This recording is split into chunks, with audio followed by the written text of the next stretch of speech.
Prairie Monk, WAFT, Champaign 90.1 on your FM dial. Dave on the board, and just in case you were wondering, that was different, getting things started. That was another track from Joel Mabus. You always hear him playing the banjo to close the show out, and that was him playing guitar on a track from the dual album that we have here called Flat Pick. That would be the guitar part, and Claw Hammer, that would be his banjo playing. And as always, you're listening to the Prairie Monk, and let's see, today's date is 25th. And as always, you're going to hear stuff about the environment in our area and implications on real life here in Champaign-Urbana. Yes. Just showed two people through the little prairie. Much the excitement, so that was interesting. There's also someone sleeping over there, which is always an attractive nuisance in that little spot. But I went to the farmer's market, met an old friend who's been out of town for 20 years. She's been a professor at a mountain university in New Mexico, in Las Vegas. And she was a theoretical person here. She did a lot of social work, worked with Parkland College, and she's back visiting. So you meet people at the farmer's market, and one of the questions I had there this week was somebody has come to us and asked us if he could use some of our land to plant a prairie, and he would get the seed from Prairie Moon, which is a well-established seed provender in southern Minnesota. And the question was, what can you plant and how do you plant it? So just a reminder, we've been at this a lot, but since we're planting, collecting seed and planting seeds to some extent now, you can plant them in wintertime especially, and they sit under the snow, and you hope that they get a start with their roots before the weeds, which are inevitable when you disturb the soil, will come up. And so I had to explain that you're dealing with basically perennial plants that have very deep roots, whether they're tap roots like a carrot or fibrous roots, that there might be a mile of fibrous roots there, and any combination of in between. And the plants that are selected can be a very simple prairie. It's just one grass, big blue stem or Indian grass. Indian grass will grow and flower within the season. So some plants do grow quickly, but some plants take a long time, and it's a matter of patience. And the first 5 years at least, you will have to deal with weeds. The weeds are dealt with because they come early. They're usually European transplants or weeds that have learned how to grow early in the spring. And they usually seed by about June. And if you can catch them when before they're seeded, but their lifespan is matured, then you can get rid of them with a mower. The prairie plants tend to develop their roots first, so they can very easily be shaded out by weeds. So that's why you get rid of them. And they can be competed with for water and things like that. But give it 5 years, and the roots give rise to the flowering portions, and by that time you have quite a few plants that are flowering so that you can see them. But it's not a matter of instant gratification at all. It's a long-range process, and these are perennial plants that have been around for a long, long time. So what sort of plants do you plant? So you can have an Indian grass prairie or a big blue stem prairie. And those plants can grow by themselves. They're not dependent on other associates. So if you want to plant an acre of big blue stem, you can do that. Acre of little blue stem. The Barnhart Prairie did that, and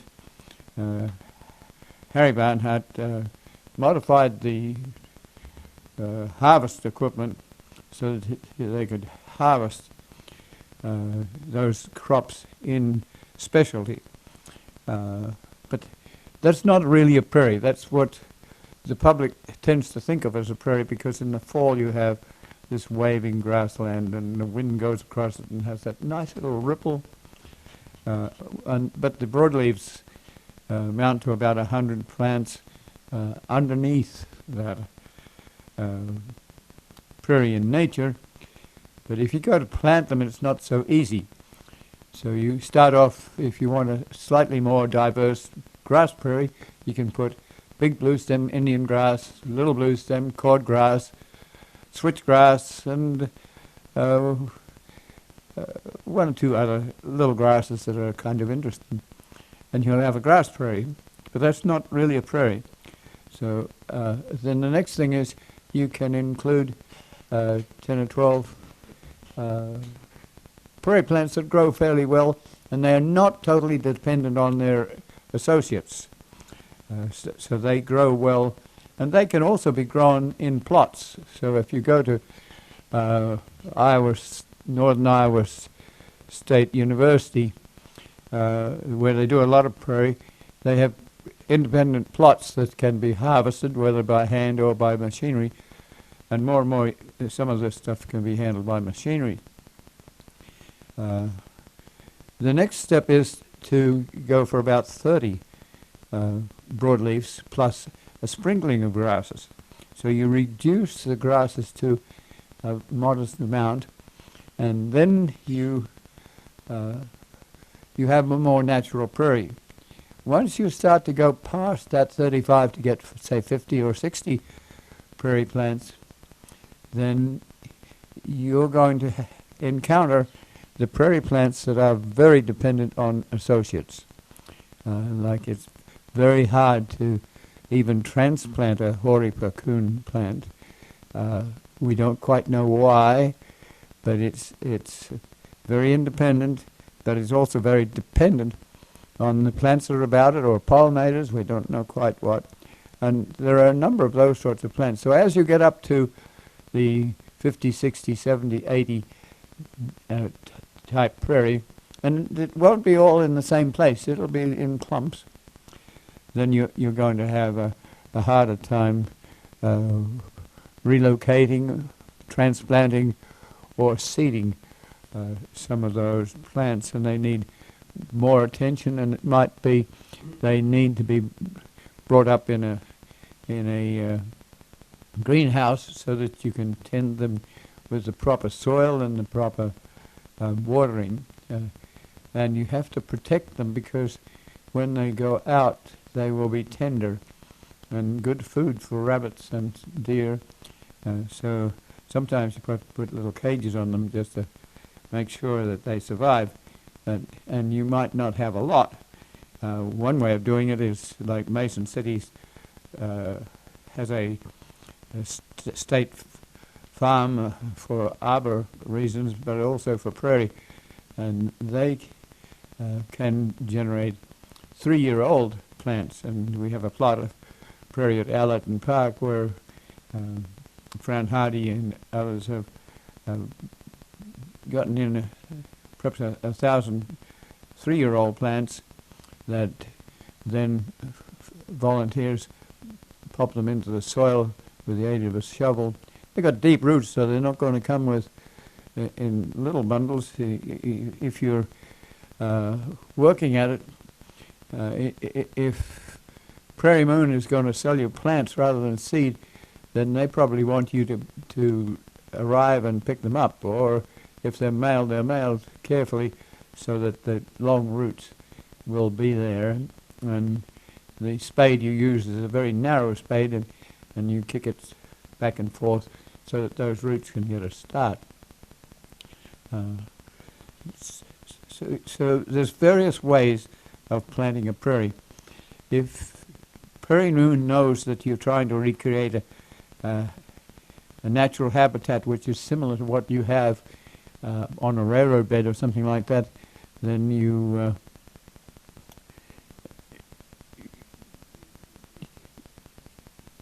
they will give you plants that came from within 50 miles of that site. If you're a more rugged type of planter, like a roadside development or something like that, where there's obviously not a great deal of involvement in the genetic makeup of the prairie, then they'll give you seed from perhaps 100 miles or further. The seed that you send to Prairie Moon is stored at a low refrigeration, and it's very well dealt with and documented. And they have a beautiful magazine that lets you know what you're doing, and they can provide you with various mixes. So if you want a pasture mix, you're going to get a different set of plants. If you want a wetland, you're going to have wetland species included there. And they give you an idea of how many seeds you have in your little bundle, and they will tell you the viability. The viability comes from putting seed in a situation where that will germinate, and you count the germination, because some of these seeds don't germinate. So you have a record of the potential. So if you have 100 seeds and only 40 are going to come, then you get to know that. And so we had a discussion about that, and I think that was helpful. On the art side of things, I have to apologize for talking about an art show in the co-op, which I thought was very nice, and I referred to it as a Grateful Dead, not remembering I should have been the Day of the Dead. David reminded me that I was off beat there. So that exhibit is still there. It was still there on Saturday, and I think it'll be up in November. And it says something about the Latino interest in Day of the Dead. We encounter it in many of the little cemeteries around.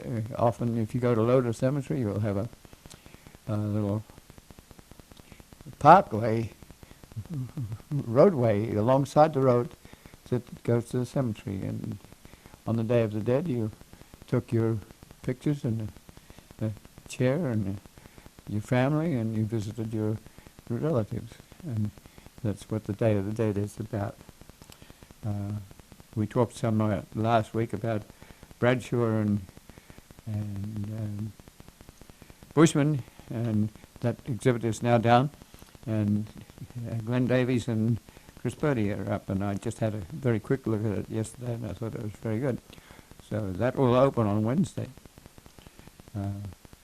I'm going to go to a conference in Iowa. It's a Midwest Trails Conference, and it's interesting to get people together, to have them share and care and look at certain problems is very good, and that has indirectly generated a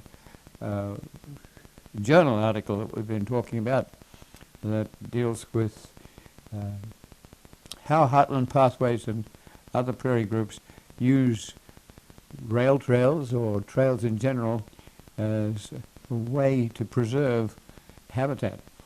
And so some of the topics that are there will deal with this. For instance, one of the questions we have is we would like to send bicycles and people through 4 miles of nature trail, but we certainly don't want it wide enough to create an opportunity for off-road vehicles to destroy the prairie. So do we make it a one-way prairie? and how do you handle a one-way prairie? A one-way prairie can sometimes be very narrow, just the width of one bicycle, 18 inches, and you go through a natural area without destroying it. But that means that you can't have bicycles passing each other in different directions. You have to all go in the same direction, and you don't pass each other. And it sometimes saves erosion concerns and things like that. Some of the sort of topics I would be encountering water trails. So they're near a river, and there are water trails to demonstrate. There's trail management. There's trail equity, covering your assets. It's very common for people to invade some of your railbed, especially if it takes 20 or 30 years to get it into action. And so you have to watch that, because it costs a tremendous amount to take a law case to get you back the land that you own. And it also involves community action.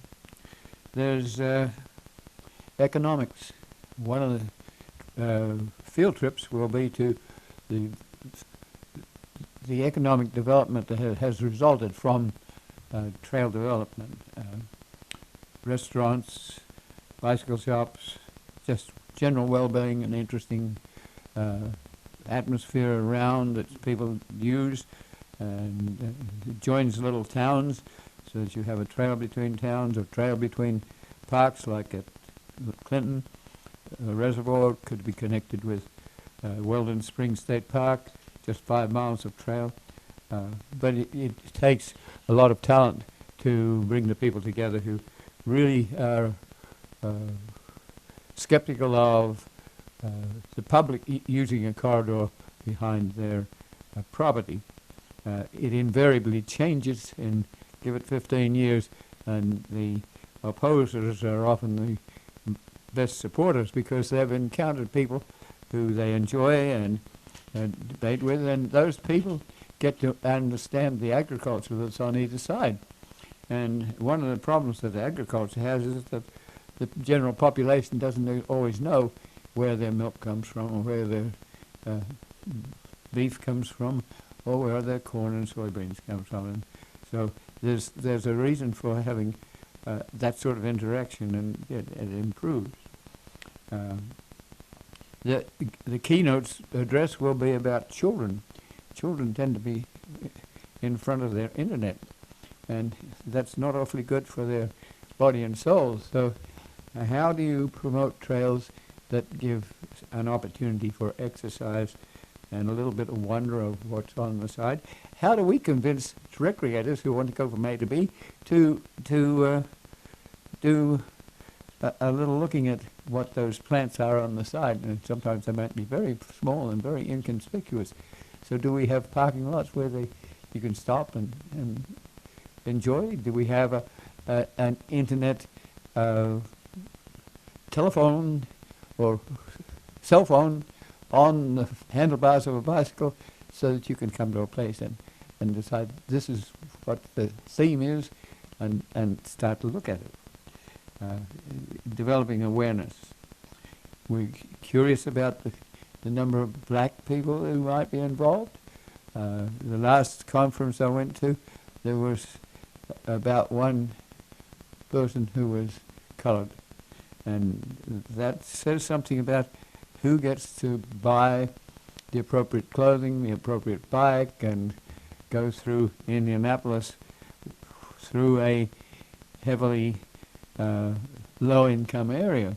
And the photographic background of that shows that the neighbors on either side don't get to use the trail in the manner that most Caucasians use it. They have bicycles, but they're a different cat. And so what do we do about that sort of thing? We're concerned about regional integration. Some states, Michigan and Pennsylvania, have done a lot to integrate trails so that they have not only a statewide network, but they have a feeling for a national network. So then there's stewardship. How do you steward these lines? It's mostly volunteers. These trails more or less become part of the ownership of the public. And that means that the public needs to bow a little to having to steward those places. So if you do have a problem with off-road vehicles, you know that the neighbors will know who that is and be able to do something about it, or you'd hope they'd do something about it.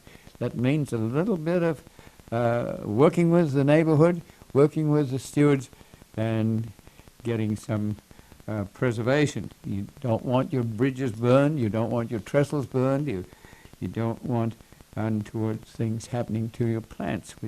Especially if we have something like purple gentian, we don't need someone to be digging up the purple gentian, so they have purple gentian in their backyard when we only have 10 plants in the real prairie. So there's some planning involved. Where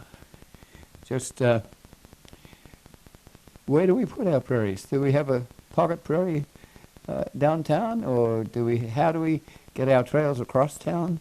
How do we go from Danville to Clinton or Danville to Decatur?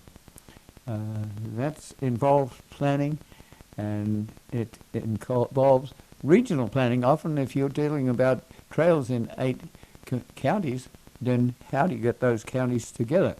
It takes a lot. If you know that recently there's been a concern about an aquifer with a landfill on top of it, and the question of putting in leaching plastics, and 14 communities representing 850,000 people have just voted to demand that the salvage agency not put those materials in. So that's a major cause, and you can get people to do that. But if you're talking about trails, it's not quite so dramatic. It's not so great a concern. So we have to work at getting planners to get together. And with that in mind, the Rail to Trail movement has sent us a journalist and a photographer to look at some of our trails and the public's trails, whether they be Kickapoo Trail from Urbana to Danville, or the trails in the Monticello area, or in the Clinton area. Journal articles and some publicity on the internet is very helpful. It lets us let the public know what we're doing, and often we don't have a lot of money, so we don't have our messages out there. But that's what we try to do on WEFT, is to let people know. So, okay, that's my intent of going to a conference, and sometimes David comes to these sorts of conferences too. And we pick up a lot of information, because there are people out there, especially in the Chicago area, who have 20 and 30 and 40 natural areas, and they've been doing this for a century, and they're very well organized and have lots of attorneys, so you can pick up ideas from that.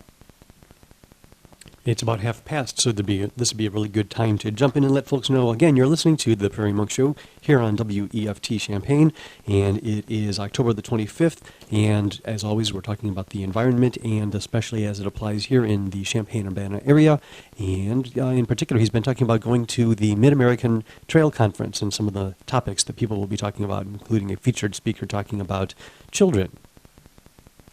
Yes, we concentrate some on prairie because it's down to 0.01%, and that's very low as far as the genetic gene pool is concerned. So scientifically, we're boring you a little bit with repeated information, but it's a little different each time, and we hope that you'll, like we do, we learn a lot from other people, and you may pick up something from us. I was at the dumpster around the corner this week, and Katie from San Francisco came, and she was commiserating with us because we don't have a dumpster for compost. Compost. We don't have a dumpster for cardboard. We do have a dumpster for cardboard, but there's all those different categories that you get in San Francisco that she misses when she comes here. So it's interesting to see that someone from out of town is looking at Champaign differently and asking, why do we not have some sort of commercial recycling downtown? On the same vein, I get two people that there's been a bunch of people using a dumpster that don't necessarily pay for the dumpster. So what do you do about that? It's a little hard to have a dumpster sitting out in the middle of a Parisian arrangement of tables in the street. So where do those sorts of people go? And you start talking to them, and they don't really want to know about the 100 cans that they put in the dumpster each week. I sometimes get a little excited. In this case, I actually took a cell phone picture of the couple of people I was talking to because they didn't have too much tolerance for my debate, and that's okay. I'm used to it.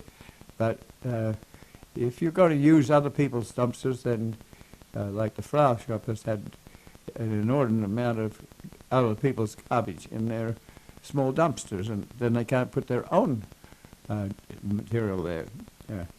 So I need to know who's doing it. And then this week, somebody put a television set in. That's kind of an illegal thing to do. You don't send television sets to the landfill to leach into the aquifer underneath.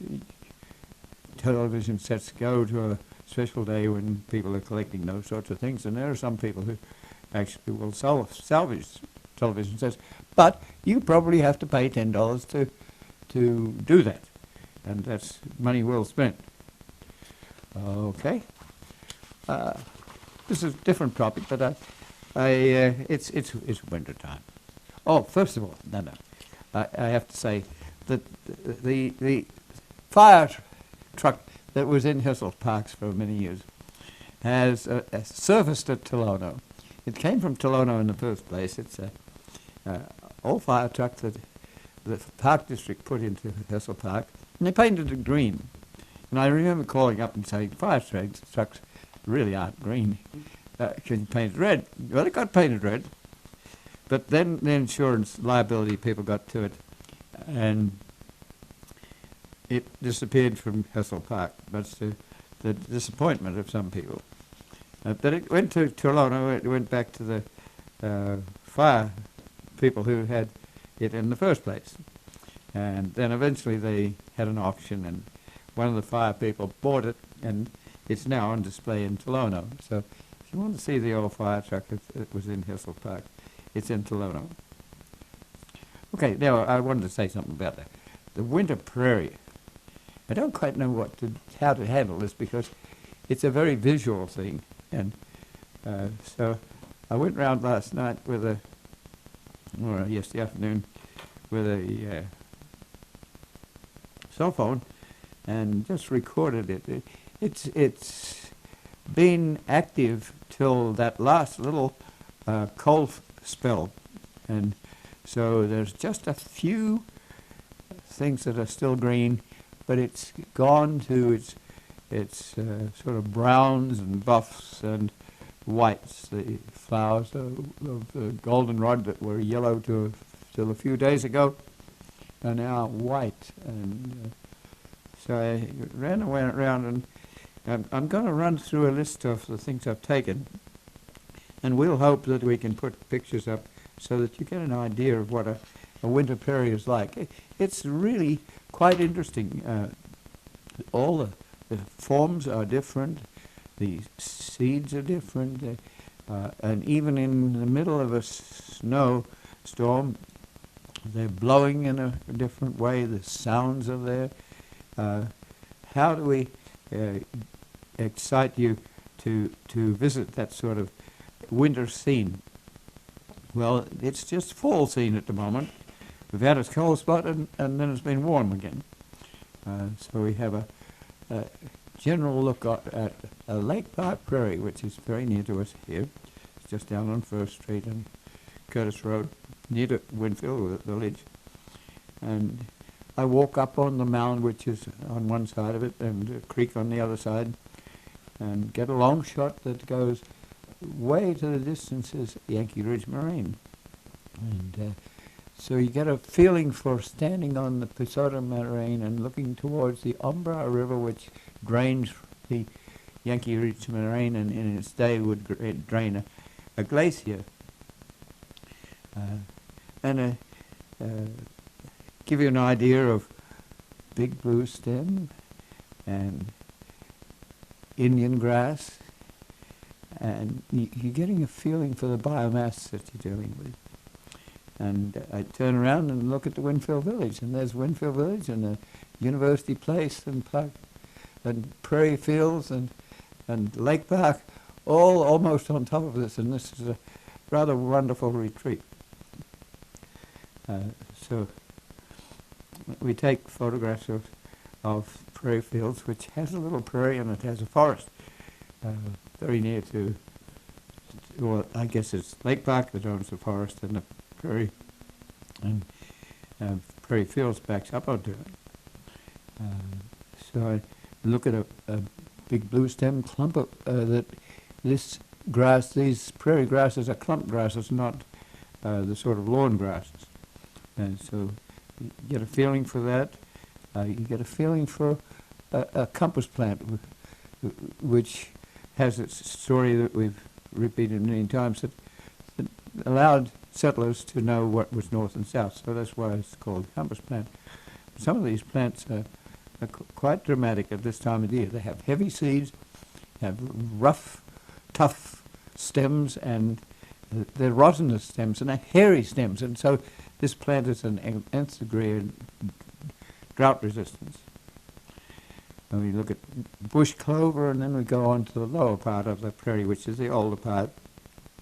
And there's a clump of dock there that's really quite nice. And again, a whole forest of compass plants, and you see the leaves, and this is the litter that actually in the long run will naturally get struck by lightning if you don't have a control burn. So the whole idea of a control burn is to not just have the lightning strike a prairie and cause a conflagration when you don't expect it. So it's burning to advantage, so as you have a little control over the situation.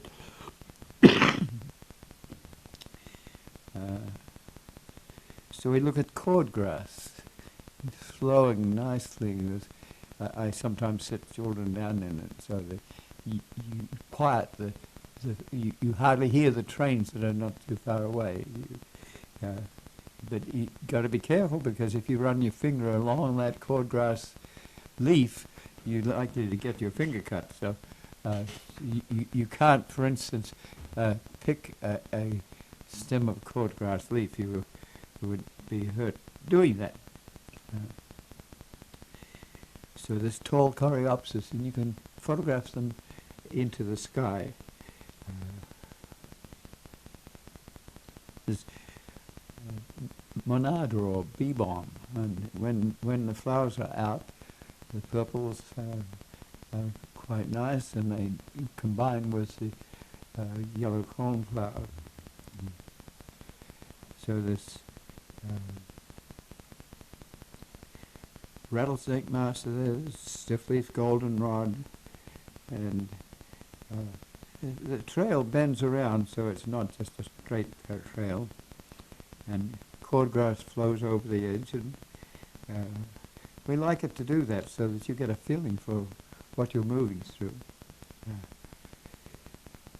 Then there's grey-headed cornflower, which is mostly only seed at the moment, and mixed prairie, and baptisia, a huge plant of baptisia with its stems climbing up, and pods, and each little pod has about 20 seeds in it, and its white flowers are very attractive. In fact, the florist will sell those flowers, but the seed is there for us to collect and use in other places. Then there's wingstem, which is a member of the Helianthus or sunflower family, and it has a little wing down its corridor, and it's there in profusion. Canada wild rye, it happens to be an annual, but it comes back and it's a diplomat. It's just, it's the sort of thing you can run your fingers through it. It's seed and just feels nice. It's kind of firm, but it's a diplomat because it grows relatively easily.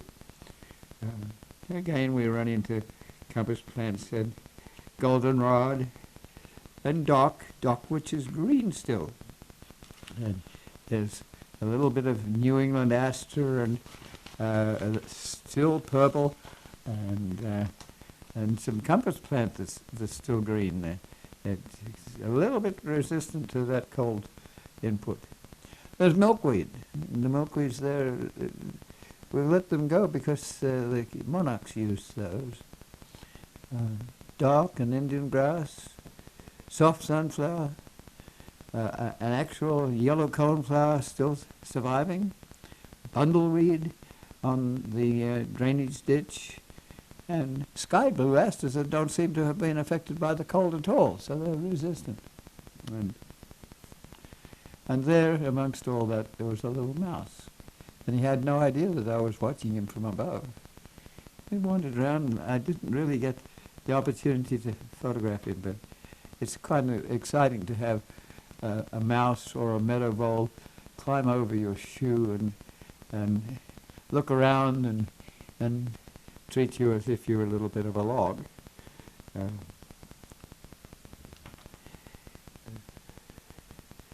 So now I wanted to do something different. How much we've got a quarter of an hour.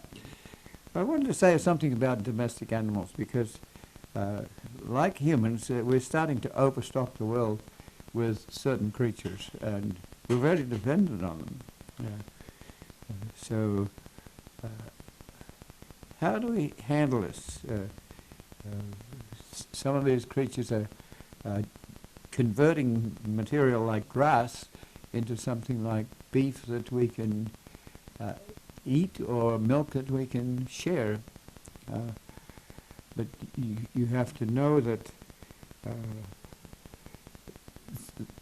every cow takes perhaps 1,000 gallons of water to produce the grass, to produce the milk, 1 gallon of milk. That's a lot of use of water. Can we afford that? Can we have a Colorado that dries up? Or can we have an aquifer like the Ogallala aquifer that runs through Nebraska? Can we afford that sort of water? And in many cases, we take soybeans and we send them to China. We send corn to China. So that's taking the water out and it never comes back. We have to think about that. And there's a number of creatures that we are very dependent on. Dogs, horses, cows, pigs, chickens. They're all creatures that we work with. Sometimes we don't treat them very well, but sometimes they're our absolute friends. Dogs are tremendously sensitive. I've just been watching a little family of dogs, and there's one dog that is a dog policeman. If the other dogs start playing with each other and getting too rambunctious, then he'll go over and yap at them, and since he's a mature dog, his word goes. And this little sociology goes on, and humans are a part of it. I just around the corner the other day, there was Sally. Sally is a dog that has wheels of her its back portion. It's been paralyzed in the back portion of her body. So kindly folk have put wheels on this dog, and it's 2 years old, and it's very sensitive and friendly. Dogs can detect your heart attack. Dogs can detect cancer long before you can detect it, and dogs can find bodies in places that you would not be able to get to yourself. So I grew up with dogs that you would just talk to in the morning at 5 o'clock, and they'd go to the back 80 acres where the cattle were asleep, and they'd gently wake them up and herd them up, and they'd come back and give it half an hour or three-quarters of an hour. They would all be in the yard ready to be milked. And that would not be a dog yapping at the hooves of a cow. Sometimes the dogs are actually the friends of the cows, and and sometimes the birds are involved. The cows, when they graze, are often disturbing the insects, so a willy wagtail will sit on the back of a cow and catch the insects as they're disturbed.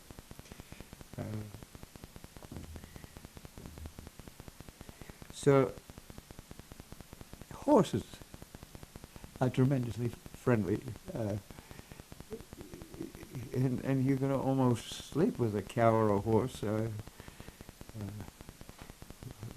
My family had a small herd of cattle, and we got to know the characteristics of cows. The Jersey cows are very, very friendly.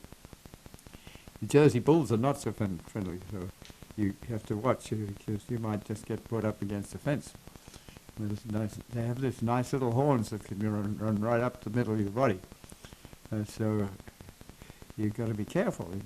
Some of the Frisian cows that we had were black and white cows, very big, but a little sensitive, not quite so outspoken. They don't necessarily nudge under your arm to get to be cuddled.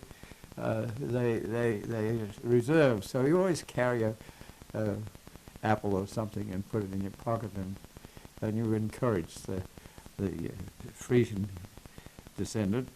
And the older cows have a certain respect. There's always a rambunctious cow in the front that is going to take over leadership, and then the older cows more or less are behind. And there's this little line of cows with a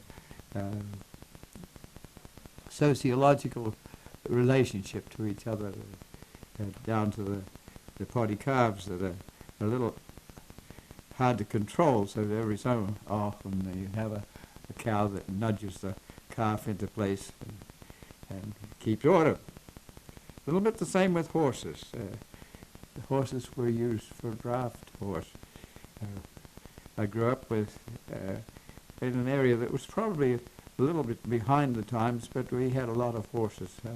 People would go to town in a sulky, and so you'd have a light horse that could not gallop but trot, and you plowed the ground with a plow, and you had long reins so you could control the horse. But often the horses didn't need to be controlled. They knew that they had to turn at the end of the row of corn that you were scuffling, and they did it better than you could do it. You had to swing your scuffler over so it didn't plow the edge that you didn't want plowed, and then come down on another row. There were different breeds of horses, and you see some of these in the brewery ads. There are horses, but the horses for a long time were the beasts of burden. And still, if you are herding cattle or herding sheep, you get on a horse's back, and if you don't know what you're doing, they know what you're doing, and you can have a cattle pony, and if it decides to go in the opposite direction, you have to be extremely alert to not fall off that horse, because they know that it's chasing a cow and putting it into place.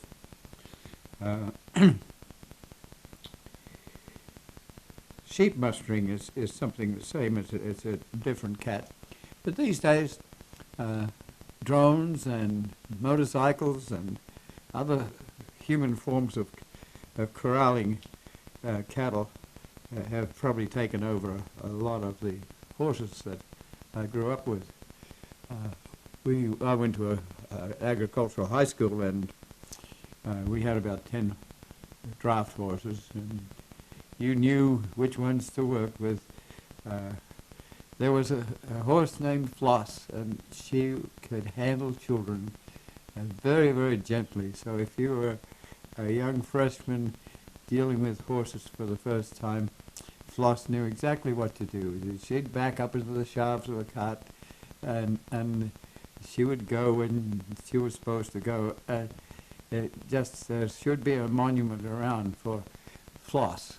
On the other hand, Billy was murdered. Billy had one eye, and if Billy kicked, he could kick the deputy headmaster across the stable floor.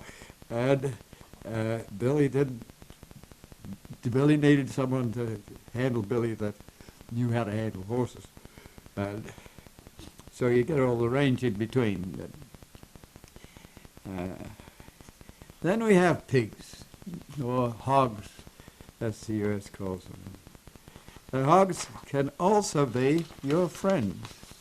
I remember going to the Royal Easter Show, and we had a gentleman who was showing hogs, and he had a huge boar that he used to ride around on, and he would scratch it behind the ears. And all these creatures have their soft spots that you can help them out by scratching behind their horns or doing things that are helpful. So pigs can be very friendly, even though you think about pigs being in mud puddles and getting rid of their lice by shaking their dried up mud on their shoulders and letting it. So there is a cleanliness, but actually hogs are very clean, and if you design your sheds properly with some shower-like sprays, hogs can enjoy themselves without having to get into a mud mess. But you have to watch what you feed these animals. Sometimes we used to boil up all the compostable restaurant materials from boarding school. And you have to be careful to boil that sort of thing, because that's sometimes what leads to mad cow disease or something like that. You're not quite sure about eating animal products that have been using human waste, so that the human waste will come through and come out in a meat form or something like that. But hogs, you have to know that they have up to 10 piglets, and some of them are unfortunate, because if you don't have a hog with all the same teats, the same quality teats, the one that gets the unproductive teat will kind of be a runt. So there's a lot of animals husbandry that goes with this sort of thinking. And then there are chickens, and there are chickens, and there are lots of chickens, and some of them get to be in cages where they're close together and they have no room, and the eggs drop into a elevator that takes them away. It's not like having a backyard with a bunch of nests, and you go in and collect the egg from underneath the hen if she's going to allow you, and if the caretaker rooster is going to allow you. We used to keep rows of like 5-gallon drums. We'd open on one side, and we'd put some gravel in the bottom and some straw, and that was a nice place for hens to to produce eggs, but sometimes if you were bending down to get an egg, the rooster would be on your back, flapping his wings and scratching you with his spurs, so you had to be careful. And then sometimes there would be a goanna that had found the eggs, the nests, and it was having a joyful time breaking very elegantly an egg and with a forky tongue lapping it up. And so there were hawks that would come in and get you chickens, so we would have to have a yard for a clucky hen. A clucky hen is one that's ready to have chickens, so we would encourage the clucky hen to have perhaps 10 or 12 eggs, and she would develop this in a protective place where the hawks couldn't get the chickens, and the chickens could get out, and the clucky hen didn't go find another location, so you couldn't find her and couldn't find all the chickens. Yeah, so we grew up with chickens, and we would harvest a chicken every once in a while, so you had to deal with the instant of killing an animal and making it for human food. Same with cattle, would go to the abattoirs with the sheep the same way. Well, I think we're nearly at 3 minutes. We're nearly at the end here. And in all of this, there is breeding. So if you go to the College of Agriculture, all these different animals have a breeding history, and dogs especially. There are perhaps 100 different breeds of dogs, and they've been stabilized over perhaps several hundred years. And they do different things, like the husky is a sled dog, and the whippet is a dog suitable for chasing rabbits, or but I think we've come to the end, and so this is Dave Monk, the Prairie Monk, WAFT Champaign 90.1 on your FM.